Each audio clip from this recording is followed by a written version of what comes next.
সারা জীবন cricket খেলতে চেয়েছিলাম, cricketer হব। এখন দেখেন আমার পাটা কেটে ফেলেছে। ওই পা রাখার উপায় ছিল না।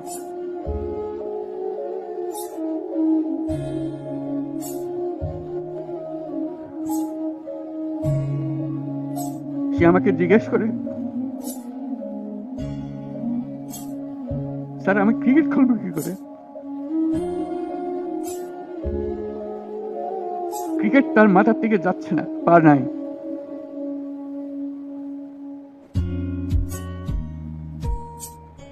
তোমাদের দেখছি আর ভাবছি কি একটা স্বপ্ন আমাদের সবার সামনে,